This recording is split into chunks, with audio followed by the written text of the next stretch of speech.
Everything you've been told about death is wrong. It's not an ending, not a void, not a mystery left to faith or speculation. For over 1,000 years, hidden within a forbidden manuscript, lies a roadmap, one that details exactly what happens in the first 49 days after death. This ancient text, the Tibetan Book of the Dead, was once reserved only for the most enlightened minds, for those who could grasp its truth without fear. It reveals that the moment of death is not the final breath. It's the beginning of a test that determines whether you break free from the cycle of life and death, or fall back into reincarnation, blind and unprepared. Most people fail, not because they are weak, but because they are unaware. They don't recognize what's happening. They don't see the illusions. They don't realize that everything they feel, see, and hear after death is a projection of their own mind. And by the time they do, it's too late. If this manuscript is true, then the first moments after death are more important than the entire life you've just lived. And it all begins with one crucial moment, the moment you leave your body behind. The first moments after death, the clear light, the moment you die. Reality doesn't stop. You don't simply disappear. Instead, something else takes over, something ancient texts have described for over 1,000 years. You will feel weightless, detached, as if waking from a dream. There will be no more heartbeat, no more breath, yet you will still be aware. You will know that something has changed, but your mind will struggle to accept it.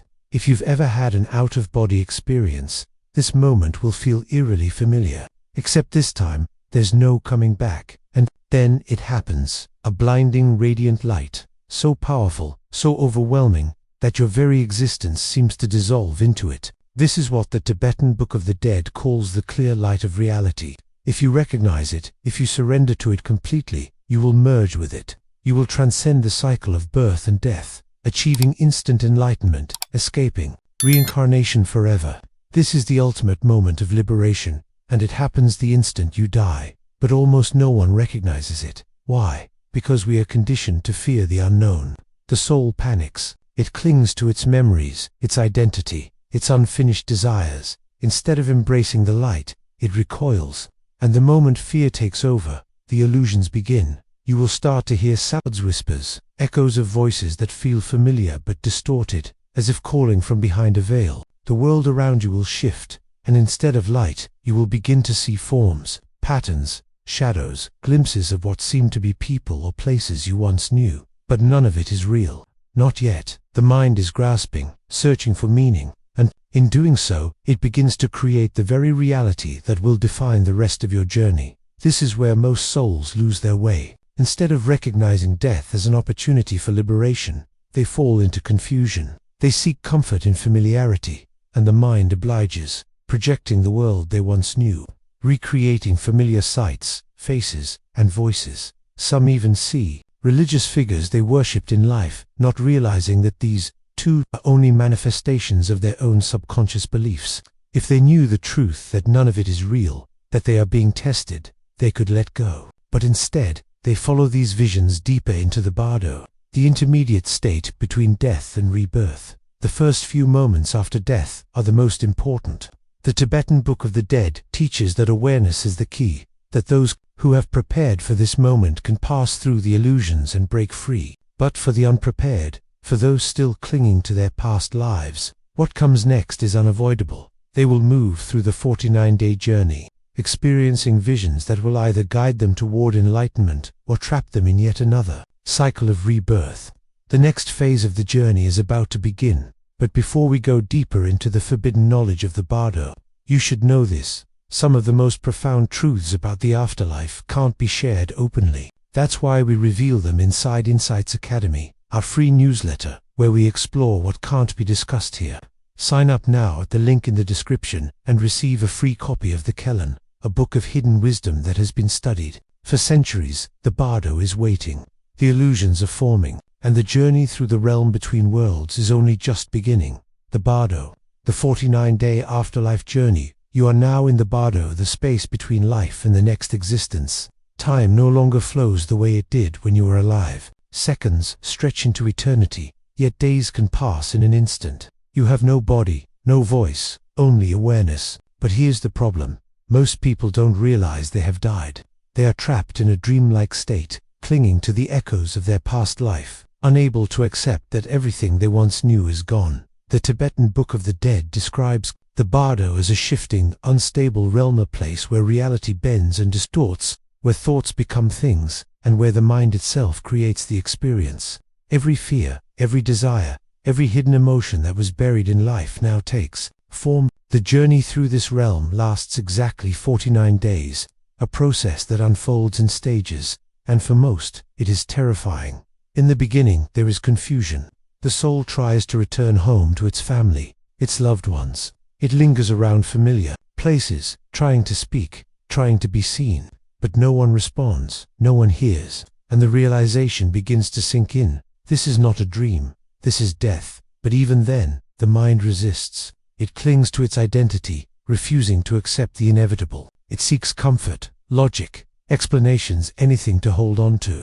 But the Bardo does not provide comfort. It is not a place of rest. It is a place of transition, where the soul must confront itself in its purest form.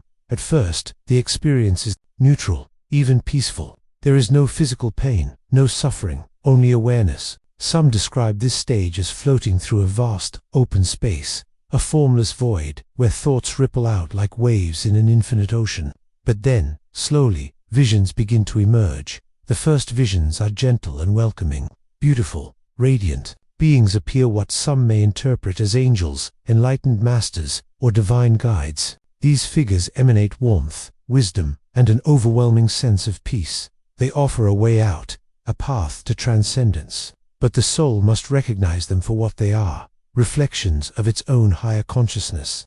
If the soul understands this, it can merge with them, dissolving into higher awareness, escaping the cycle of reincarnation forever. But most don't. They hesitate, they doubt, and hesitation is all it takes. The visions begin to change. The radiant beings fade, and in their place, shadows emerge. The peaceful forms grow distorted, their faces shifting into grotesque expressions. The once soothing voices become whispers of doubt and fear. What was once a paradise begins to twist into something darker. This is the next stage of the Bardo, the test of illusions. These terrifying figures are not demons. They are not punishments. They are projections of the soul's own mind, its regrets, its hidden guilt, its unprocessed fears. The Tibetan Book of the Dead warns that everything experienced in the Bardo is a reflection of one's own consciousness. It is not an external judgment, but an internal confrontation. This is where the journey becomes dangerous, because the more fear takes hold, the stronger the illusions become. The Bardo is not just a place of transition. It is a mirror that reveals everything the soul refuses to face. And for most, that reflection is unbearable. The real test is about to begin, and what the soul sees next will determine its fate. Visions of peace and terror, karma unfolds at first. The visions feel divine. The soul sees celestial landscapes, radiant, light, and beings of pure compassion. These luminous figures do not speak with words, but their presence radiates an overwhelming sense of peace. Some who experience near-death states describe them as angels, enlightened masters, or even gods. But in truth, they are neither saviors nor judges. They are manifestations of the soul's own highest potential, reflecting the light of its purest state. If the soul recognizes them, it can transcend, but recognition requires clarity, and clarity is difficult when the mind is clouded by fear. For those who spent their lives chasing desires, fearing death, or clinging to identity, the illusions begin to distort. The radiant beings remain, but their forms begin to shift, twisting in and out of shapes, as if reality itself is starting to unravel. Then, just as quickly as they appeared, they begin to fade, and in their place, the wrathful visions emerge. The Tibetan Book of the Dead describes this moment in disturbing detail. As the days pass in the Bardo, the comforting figures vanish, replaced by dark, monstrous entities. These beings are terrifying beyond anything the soul has ever encountered. They roar with inhuman voices, their faces twisted in expressions of rage and chaos. Some have multiple heads, countless arms, or eyes that burn like fire. They appear as demons, executioners, or relentless pursuers, and they strike fear into the heart of the unprepared soul. This is where most souls panic. They run, they plead, they scream, but there is no escape, because there is nothing to escape from. These terrifying figures are not real enemies. They do not exist outside the mind. They are projections of the soul's own unresolved fears, its hidden guilt, its buried regrets. Every moment of deception, cruelty, or selfishness from the past life takes form in the Bardo, appearing as something external, something attacking. But the attack is self-created, the horror is self-inflicted. And the most dangerous part, the more the soul fights, the stronger the visions become. Fear fuels the illusion, terror gives it power. The only way to escape is not to run, but to recognize. Those who realize the truth, who understand that these entities are nothing more than shadows of the mind watch, them dissolve instantly, like mist burned away by the sun. The illusions vanish the moment the soul stops believing in them. But almost no one understands this in time. They see only the nightmare, not the lesson hidden within it. This is the second major test of the afterlife. The first was recognizing the clear lighter test of awareness. The second is recognizing the illusions of fear, a test of self-mastery. Those who failed this test are dragged further into the Bardo, descending deeper into the cycle of karma, unable to break free. For the majority, the terror lasts weeks. The Book of the Dead states that by the third or fourth week, the soul reaches its next challenge, a full review of its past life. And this time, there is nowhere to hide. The life review and karmic judgment, there is no judge, no divine courtroom, no higher being deciding your fate. What happens next is far more profound and far more terrifying. The Tibetan Book of the Dead describes it as the great Mirua moment, when the soul is forced to confront the full weight of its existence. At first, it seems like nothing is happening. The wrathful illusions begin to fade, and for a moment, the soul feels as though it has escaped. But then, a new experience takes hold, one more vivid, more intense than anything before. It is not a vision, it is not a dream, it is reliving. The soul is pulled backward through time, through every action, every thought, every emotion it ever created. But this is not mere memory, it is full immersion. The soul does not just remember what it did in life, it experiences it all over again. Every moment of kindness, every act of cruelty, every decision made in secret is now felt completely, not only from its own perspective, but from the perspective of everyone it ever affected. If you caused pain, you will feel that pain. If you brought joy, you will feel that joy. But there is no filter, no way to justify or excuse past choices. Everything is raw, immediate, and undeniable. This is not punishment, it is the truth. The soul is not being judged by some external force, it is judging itself. The Tibetan texts explain that for most, this experience is agonizing. We spend our lives avoiding responsibility for our actions, justifying our mistakes, burying our guilt. But in death, there is no place to hide.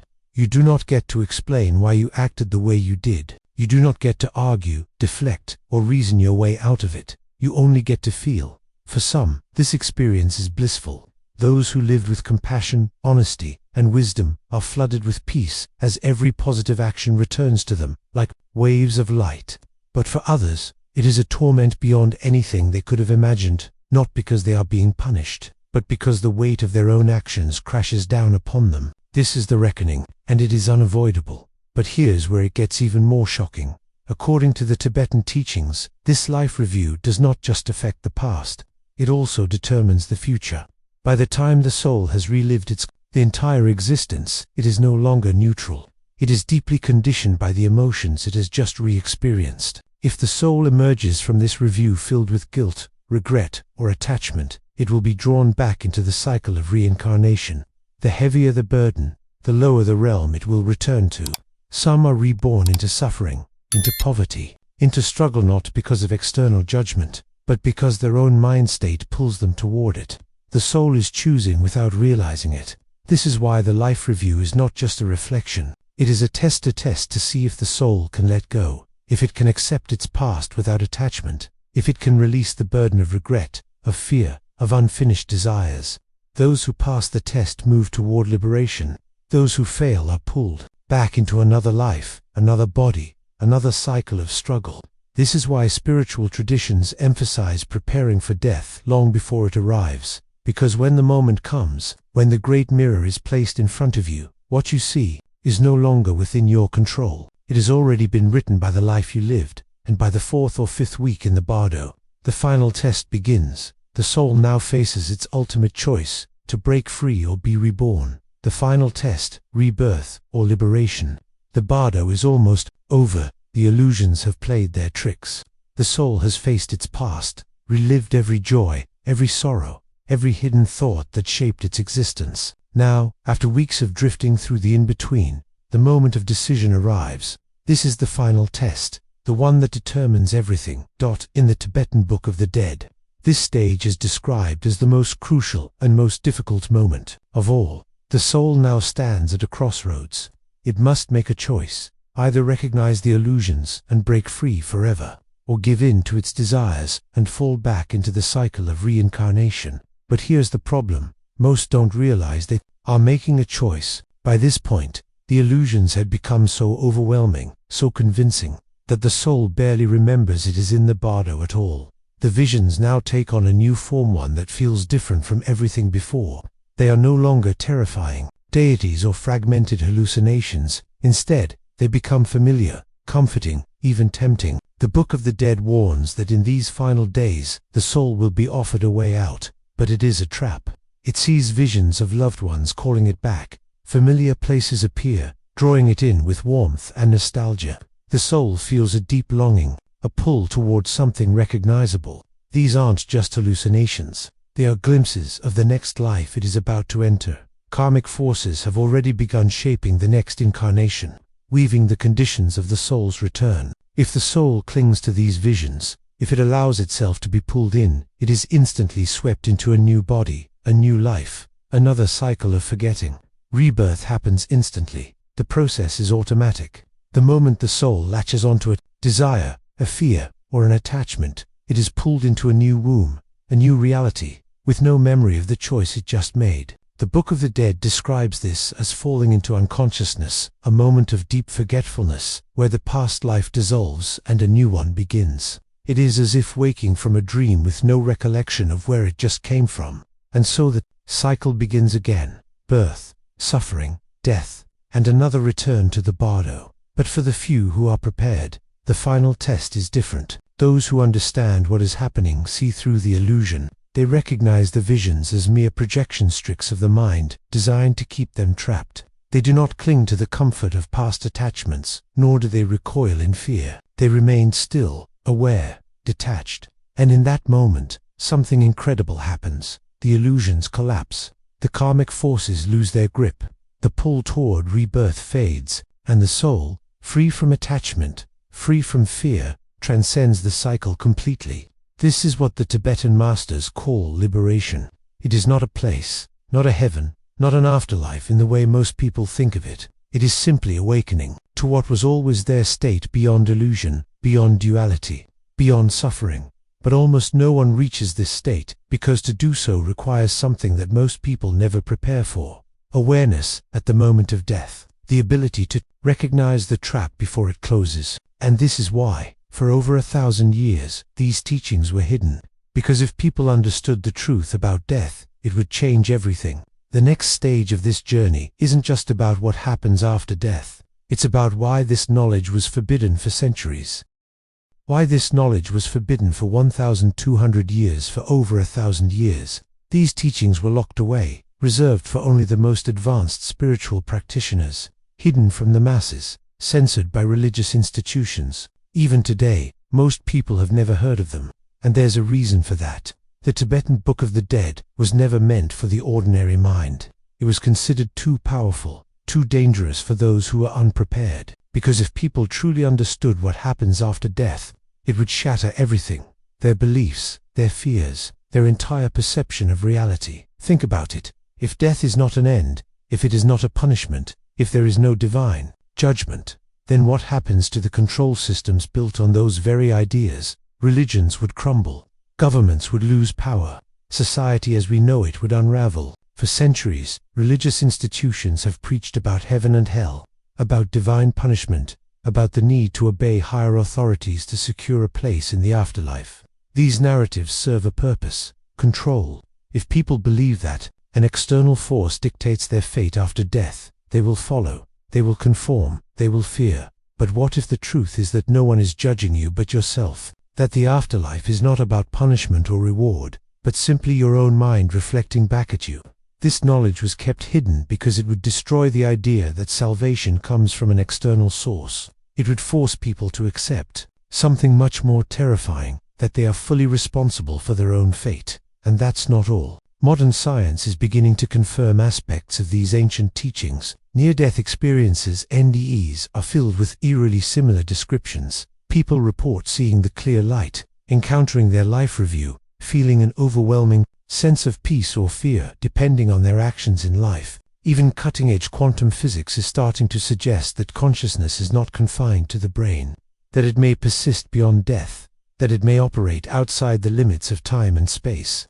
For centuries, this knowledge was dismissed as superstition, but now the lines between ancient wisdom and modern science are starting to blur. So why don't more people know about this? Because the system is designed to keep you distracted, to keep you focused on the material world, on temporary pleasures, on meaningless fears, to keep you chasing money, status, validation, so that by the time death arrives, you are completely unprepared. The biggest lie ever told about death is that it's a mystery. It's not. The Tibetan masters mapped it out over 1,000 years ago.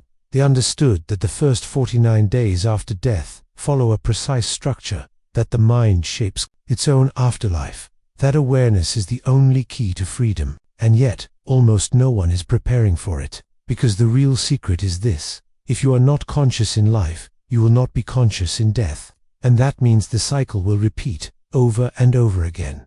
But for those who understand the truth, for those who begin preparing now, there is another way. What comes next is even more important. If this knowledge is real, then the next question isn't just about what happens after death. It's about whether we're failing the test entirely. Are we failing the test of death? If the Tibetan Book of the Dead is right, then most of us are already doomed to repeat this cycle, not because we are weak, not because we are unworthy, but because we are completely unprepared.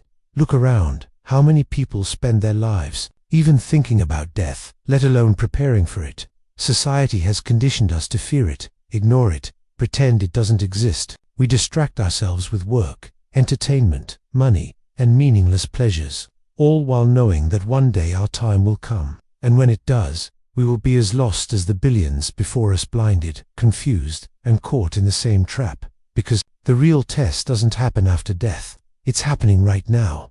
The Bardo is not just a place in the afterlife. It is a state of mind. The same illusions that deceive the soul in death are already deceiving us in life. The fear that keeps souls running from the wrathful visions, it's the same fear that controls people every day. The attachment that pulls souls back into reincarnation, it's the same attachment that keeps people chasing money, fame, and temporary pleasures. The inability to recognize illusions, it's the same blindness that keeps people believing everything they are told, never questioning the reality in front of them. If you are not conscious now, you will not be conscious after death. This is why so few people escape. The Book of the Dead teaches that the same habits, fears, and desires that shape our daily lives also shape what happens after we die. Those who live in ignorance die in ignorance. Those who are controlled by fear in life will be controlled by fear in death. And those who live chasing illusions will continue chasing them after their body is gone. The cycle is relentless. It is perfectly designed to keep us trapped. And the worst part, we are doing it to ourselves. But here's the truth: most will never understand. The cycle is not unbreakable. The Tibetan masters left behind these teachings for a reason, so that the few who are ready can wake up. And the first step is to see reality for what it really is. Most people will continue living the way they always have. They will tell themselves they have time, that they will think about death later, that right now there are more important things to focus on. And then, in an instant, their life will be over, and they will enter the Bardo just as lost, just as confused as every soul before them.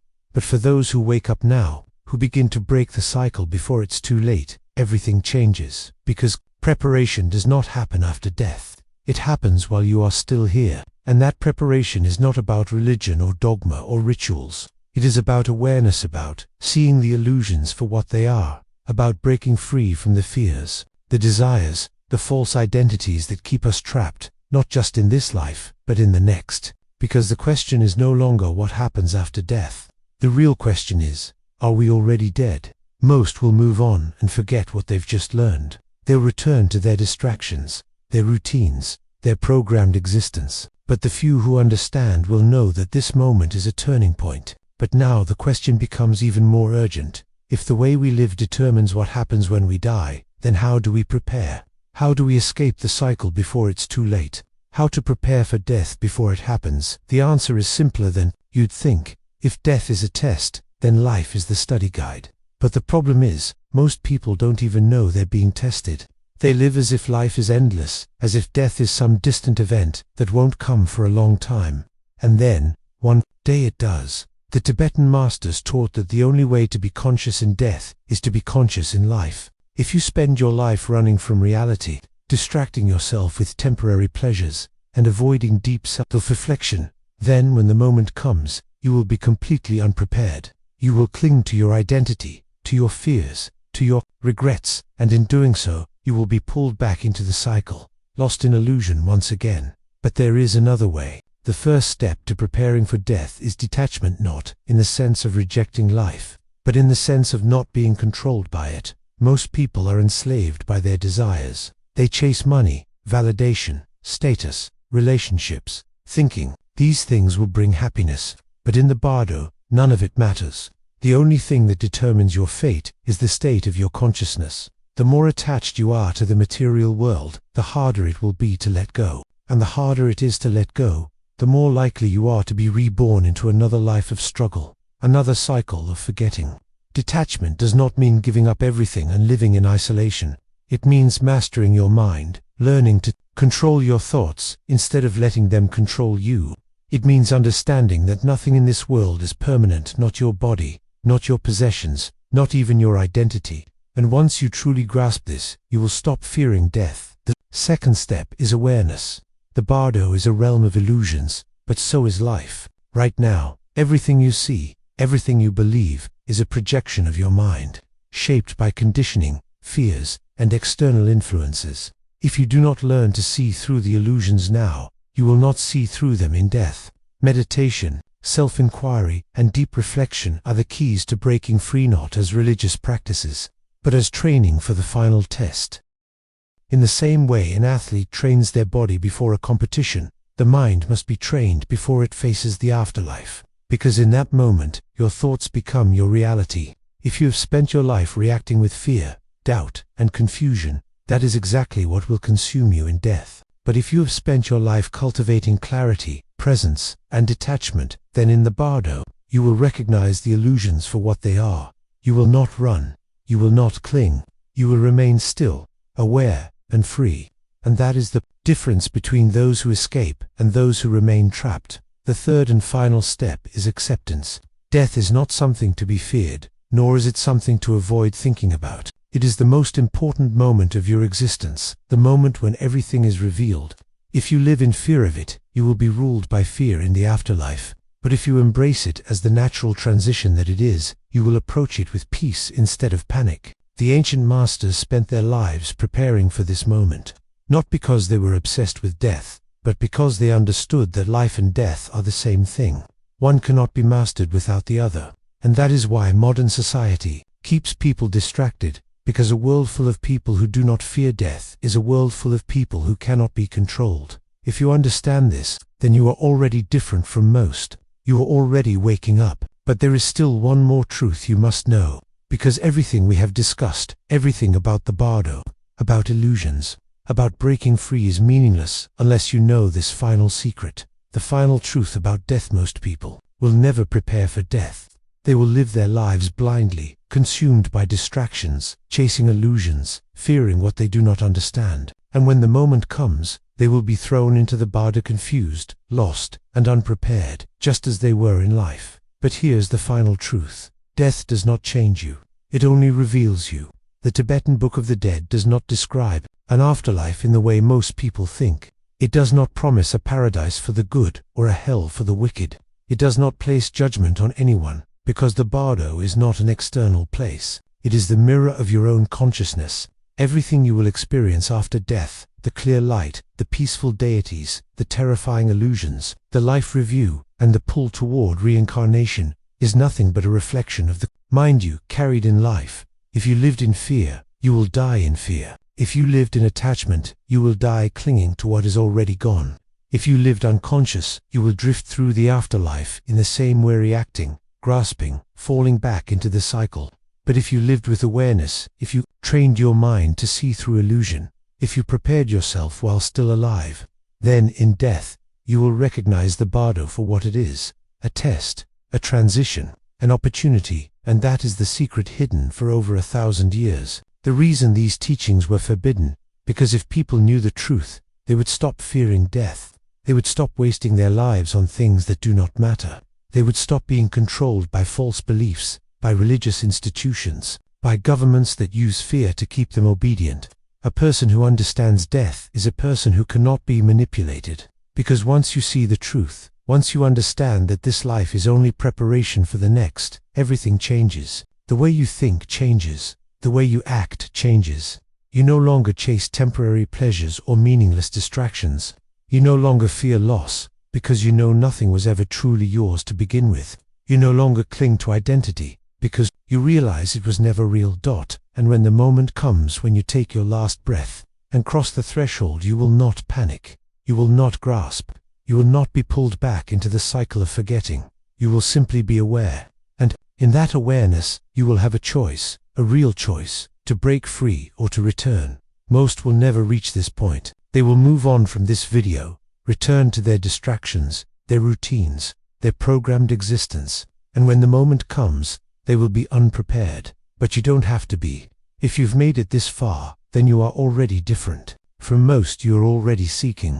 And that is why we go even deeper inside Insights Academy, where we reveal the knowledge that cannot be shared here. Join now at the link in the description and receive a free copy of the calendar, because the mind is the only thing that determines what happens next. But everything you've just learned is useless unless you understand this final truth, a truth that has been hidden in secret government documents, a truth that reveals exactly what happens after death in ways even the Tibetan Book of the Dead could not describe. Click on the video you see right here to discover what they never wanted you to know. If this video resonated with you, let us know by commenting "I understood." It